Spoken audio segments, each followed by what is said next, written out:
Hey guys! For this week, I want to share with you my top 10 list of things to take with you to the hospital. Obviously, sometimes when you're going to go to the hospital, it's going to be an emergency. You're not going to have time to prepare. But this could be a list of things that you tell a family member or a friend to bring to you. Or if you do know that you'll be going to the hospital, you can plan ahead of time and have these things to take with you. So first are some hygiene items. At the hospital, they'll have things for you like this, but I prefer to have my own. Like they'll have a toothbrush and toothpaste and things like that for you that you can ask for. But it's nice to have your own with you as well. So number one is deodorant. You're laying there, you get sweaty, you feel gross. It's really nice to have something that makes you feel a little bit more clean, or at least like you don't smell super bad. So I definitely recommend bringing some deodorant with you. And to go along with that, number two is a washcloth. You're laying there, you're not feeling well. It can be nice to just have a washcloth to, like wipe off your face or your armpits or whatever you feel like you might want to wash off, or like to, clean out your eyes or whatever. Number three is a hair elastic. I mean, a lot of us girls always have one on our wrist, but sometimes you don't. And it's really nice, again, you're laying there in this bed. Sometimes you might be feeling hot or whatever and just want your hair pulled out of your face or braided down or whatever. So to have a hair elastic as well as a hair brush, because again, you're laying there in this bed all day, it's nice to be able to brush your hair out. Number four is chapstick. Your lips get really dry, and it's one of those things that as soon as you kind of think, oh man, I don't have it, is when it starts to drive you crazy and you want it. So I definitely think it's nice to have chapstick with you that is on hand, you can put on whenever you want to. The next kind of section is things with passing the time as you're in the hospital. So number five is a long charger.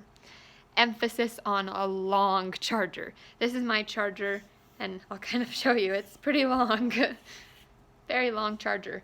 Again, being in a hospital bed, they have equipment around you that they need to be able to access, and there might not be an outlet very close to you to be able to charge your phone with. And again, if you're not feeling well, it's not going to be really easy to jump in and out of bed and go over and get it. So it's really nice to have a charger that is very long, so that hopefully, even if it needs to be plugged in a little bit away from you, you'll still be able to access your phone without too much problem. Number six is either books, puzzles, or crossword puzzles, things like that will help you pass the time.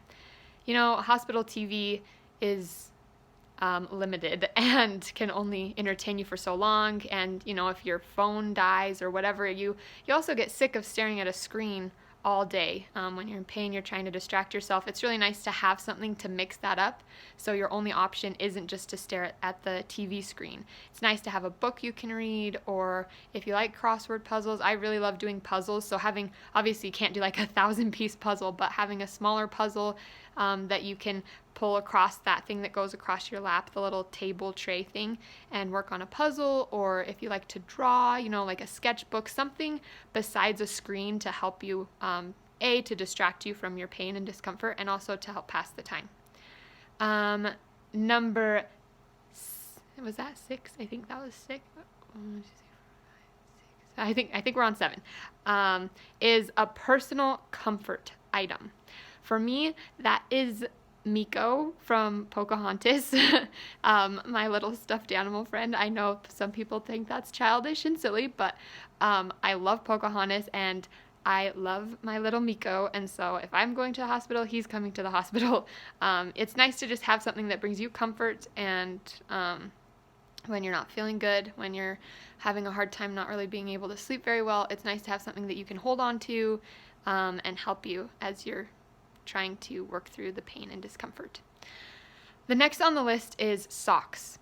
They have socks for you. They're not the best. They're like the non-slip socks, which are important because obviously you don't want to fall and get hurt worse. But for when you're just laying in bed, it's nice to have a pair of nice, like fuzzy socks that are actually going to help keep your feet warm. So I would recommend that. Next on the list is your own blanket. Again, they have their blankets that they have there for you to use, but kind of going back to comfort as well. It's nice to have your own blanket that And as you're trying to rest at night, maybe you are used to sleeping with more blankets and they only have, the limited blanket that you can use. It's nice to have your own to help keep you warm and to help you to be able to fall asleep. And maybe if you are feeling well enough to get up and sit in the chair or whatever, you have your blanket that you can move with you and leave their blankets on the bed. So I definitely love having my own blanket there. And then the last item on my list is encouraging people. Obviously that's kind of tricky to say, hey, like, come with me to the hospital. And maybe, you're in a situation where you might not have that option to have people coming and visiting you, but, through text messages or phone calls or through people actually being there physically to visit you, it is really important in our healing process and recovery to have encouragement and positivity. And if you don't have people that you feel like can do that for you, looking up on YouTube, like encouraging like motivational speeches or words of encouragement or uplifting messages that you can find through YouTube or through social media. It helps our healing process so much when we surround ourselves with positivity. And so to have encouragement is my last item on the list. So just a quick recap. Number 1, deodorant. Number 2, a washcloth. Number 3, a hair elastic or a hairbrush. Number 4, chapstick. Number 5, a long charger. Number 6, books, puzzles, crossword puzzles, things to help you with passing the time. Number 7, socks. Number 8, a blanket. Number 9, a personal comfort item. And number 10, encouragement, encouraging people to help you through, because it's not easy to stay in the hospital. It's hard, and hopefully this list helps make that hard process a little bit easier for you. I hope that you all have a wonderful week, and I will talk to you later. Bye.